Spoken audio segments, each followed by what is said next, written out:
هل جزاء الإحسان إلا الإحسان؟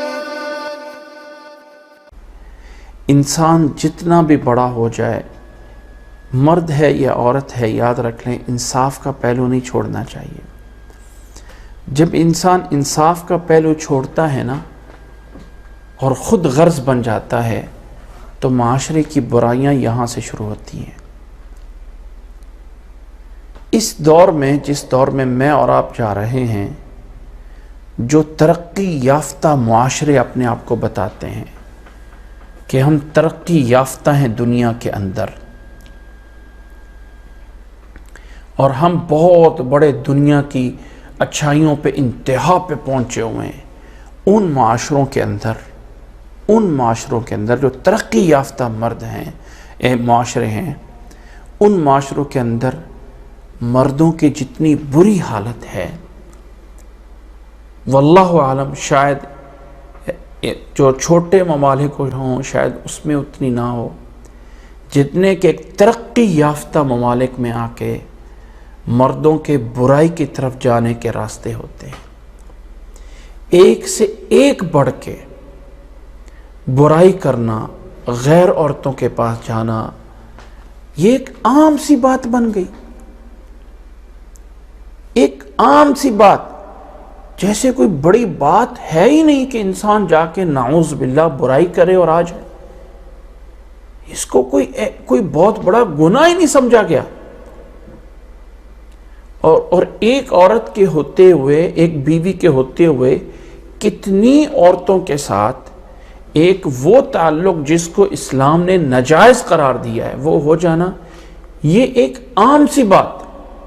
ہر دوسرا تیسرا، شاید 100 میں سے 99 مرد وہ ہوں گے جن کے غیر عورتوں کے ساتھ کہیں نہ کہیں ریلیشن شپ بنے ہوتے ہیں۔ یہ کیوں ہے؟ کس لیے ہے؟ اس لیے کہ جو اسلام کا مزاج تھا نا وہ ہم نے بھلا دیا۔ اس میں کوئی شک نہیں ہے کہ ایک عورت کے اندر غیرت موجود ہے، وہ عورت شراکت برداشت نہیں کرتی ہے کہ میری کوئی شریک بن کے آ جائے، اس میں کوئی شک نہیں، اور یہ اس کا حق ہے۔ لیکن اللہ تعالیٰ نے ایک فطرتی طور پہ ایک مرد کے اندر ایک جو فطرت بنائی ہے وہ ایک سے زیادہ کی طرف جو ہے وہ راغب ہوتا ہے، اور عورت کے اندر فطرت یہ بنائی ہے کہ جب اس کو ایک اچھا انسان مل جاتا ہے تو اس کی دنیا اور آخرت وہی ہوتا ہے، وہ پھر آنکھ اٹھا کر بھی ادھر ادھر نہیں دیکھتی ہے، اور اس کے اندر اتنی چاہت ہوتی ہے کہ ایک مرد کی آنکھ ادھر جان چلی جائے تو وہ اس کو بھی اس سے ڈر لگ رہا ہوتا ہے کہ میرا کیا بنے گا۔ اصل میں ہمارے معاشرے میں یہ معاملات اس لیے شدت اختیار کر گئے،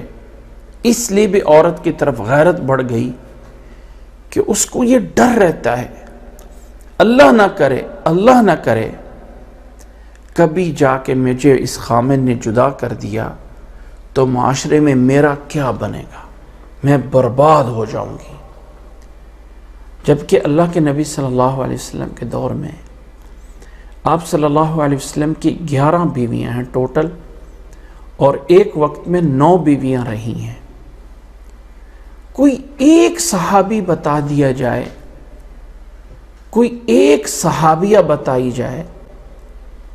اللہ کے نبی صلی اللہ علیہ وسلم کی بیٹی حضرت فاطمہ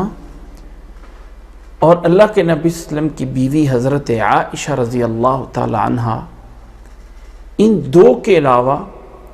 کوئی ایک مرد نہیں ہے اس صحابیات میں جس کی ایک شادی ہو، اور کوئی ایک صحابیہ نہیں ہے جس کی ایک شادی ہو۔ اور اس معاشرے میں اگر آپ، پہلے میں نے کئی دفعہ بتایا ہے کہ نکاح کرنا انتہائی آسان ہوتا تھا، انتہائی، بندہ خود جا کے گھر میں چلا جاتا تھا، میں تمہاری بیٹی سے نکاح کرنے کے لیے آیا ہوں، اچھا جی تم کیا حق مہر ہے، یہ حق مہر، چلو جی نکاح کر دو، کوئی بڑے تفتیشیں اور کوئی سوال نہیں ہوتے تھے۔ کوئی اس میں نہیں، یعنی اس میں کوئی بڑے جانچ پڑتال نہیں، بس اللہ تعالیٰ ان کے دونوں کی کفایت کرے، آپس میں کہیں نباہ نہیں ہو رہا ہے تو آرام سے کوئی لڑائی جھگڑا نہیں، ایک مرد بیوی کو طلاق دے دیتا ہے اور لڑنے کے طلاق کے بعد کوئی لڑائیاں بھی نہیں ہوتی تھی، کچھ نہیں ہوتا تھا، ایک کو طلاق دے کہ اس کی دوسری بہن سے نکاح بھی ہو جاتا تھا اور اس میں کوئی لڑائی نہیں ہوتی تھی۔ اور سب سے بڑی بات اس معاشرے میں کہ مطلقہ عورت کی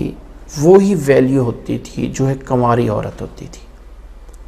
آج ہمارے معاشرے نے جب یہ اصول توڑ دیے کہ شادی کرنا اتنا مشکل ہو گیا